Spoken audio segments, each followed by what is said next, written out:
उनको श्रद्धांजलि अर्पित करते हैं। और मैं आभारी हूं, मैं नमन करता हूं ऐसे परिवारों को, ऐसी माओं को जिनकी गोद से जन्मे ऐसे वीर जवान, ऐसे हमारे शहीद देश को आज़ादी दिलाने के लिए काम आए। हमारा दायित्व बनता है कि हम ऐसे वीर सैनिकों को, ऐसे वीर शहीदों को, ऐसे वीर शहीदों के परिवारों को, उनको भी हमेशा हमेशा याद रखें और उनकी जीवनचर्या में जितने भी काम है उनको सुगमता से वो चला सके हुए परिवारों को, इसके लिए हमेशा हम काम करें। हमने इसके लिए हरियाणा में जो हमारे सैनिकों की विधवाएं हैं उनकी पेंशन को बढ़ा करके 25,000 रुपया किया। हमारे ऐसे परिवार जो वीर सैनिकों के, शहीदों के परिवार, उनके आश्रितों में से नौकरी देने के काम शुरू किया। 332 नौकरियां हमने पिछले 6 साल के अंदर दी हैं।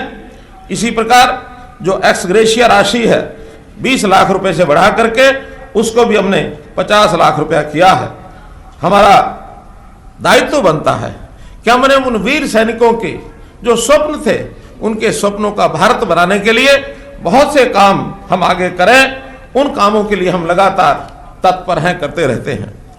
हमें याद है कि डॉक्टर अंबेडकर जी ने हमें संविधान प्रदत्त करके हमारी जो एक स्वतंत्रता को एक गणतंत्र दिवस के नाते से उसको लागू कराया। इसी प्रकार देश को भौगोलिक स्वतंत्रता दिलाने के लिए सरदार वल्लभ भाई पटेल, उन्होंने देश की 565 रियासतों को एक किया और भौगोलिक दृष्टि से इस देश को एक संगठित मजबूत गणतंत्र के रूप में आगे बढ़ाया। लेकिन देश की अखंडता में कुछ कमियां शेष रही।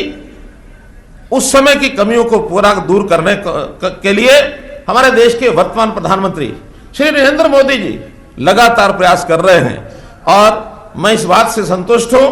मैं उनको बधाई देता हूं कि उन्होंने धारा 370 जैसी धाराओं को, 35A धाराओं को निरर्थक करके, इनको हटा करके और जम्मू कश्मीर जैसे प्रांत को इस देश का अभिन्न अंग बनाया।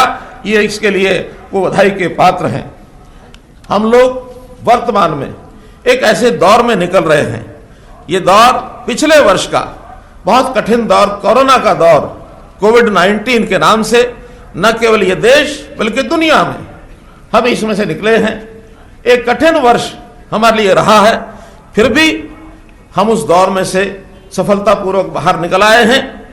कोविड के दौर से बाहर निकलते हुए एक विशेष बात कि भारत देश ने दुनिया के अंदर एक उल्लेखनीय जो काम किया हमारे वैज्ञानिकों ने कि एक स्वदेशी वैक्सीन ये तैयार की है। और इस 2 प्रकार की जो वैक्सीन तैयार हुई है वो अपने देश में नागरिकों को बहुत तेजी से लगाई जा रही है। दुनिया में इस तेजी से काम कहीं भी नहीं हुआ है। वर्तमान समय तक पिछले एक पखवाड़े में ही लगभग 10 लाख लोगों को कोविड का वैक्सीन ये लगाया जा चुका है। और प्रसन्नता की बात यह है कि जिसमें से 1,05,000 कोविड के जो वैक्सीन के टीके अपने हरियाणा में ही लगे हैं। बहुत द्रुत गति से ये काम हो रहा है। दुनिया में हम लोग अग्रणी हो गए हैं। इतना तेजी से काम ना अमेरिका ने किया है, ना यूके ने किया है, ना जापान ने किया है, किसी देश ने नहीं किया। लेकिन हमारा देश इस सफल प्रयोग के बाद ऐसे जो हमारे मित्र देश हैं जिनकी अपेक्षा हमसे बनी हुई है, उनको भी वैक्सीन हम भेज रहे हैं। ये काम बहुत सफलतापूर्वक, चाहे देश में हो चाहे हरियाणा में हो, इसको हमने किया है। मित्रों, हमने 2014 में हरियाणा के अंदर अपनी सरकार बनाई। अब दूसरा जो पारी है इसमें भी हमने अपनी सरकार बनाई है। और हम लोग लगातार सरकार बनाने के बाद सत्ता को कोई भोगने के लिए नहीं बल्कि सत्ता को सेवा का माध्यम ये हम बनाने के लिए आगे आए हैं। और हरियाणा सरकार पिछले 6 वर्ष से जिस प्रकार से काम कर रही है, इसमें हमने एक बहुत ही मौन आंदोलन, साइलेंट रेवोल्यूशन के नाते से बहुत सी चीजों की बदल की है। और ये बदल कभी भी आज से पहले सरकारें नहीं कर पाई। इच्छा रखी होगी लेकिन सफलता नहीं मिली।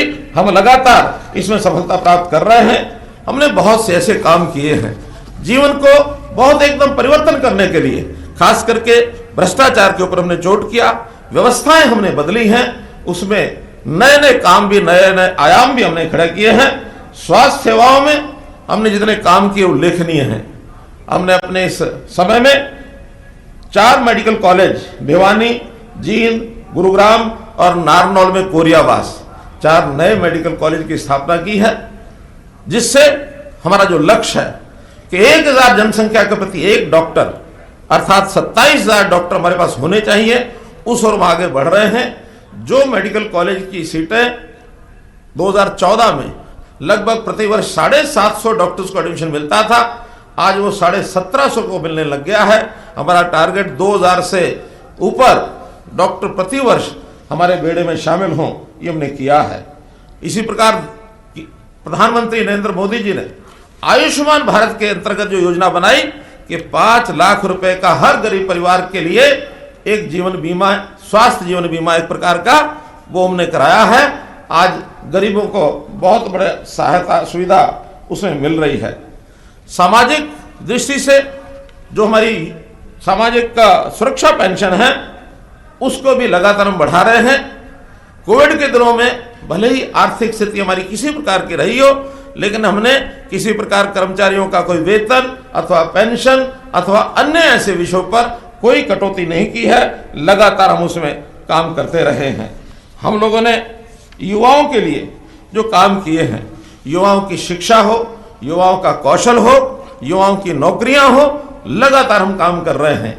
पिछले 5 वर्ष में 6 वर्ष में 80,000 सरकारी नौकरियां हमने युवाओं को दिलाई हैं। जो लोग पढ़ लिख करके नौकरियां प्राप्त नहीं कर पा रहे थे, उनके लिए भी सक्षम युवा नाम से कार्यक्रम शुरू किया।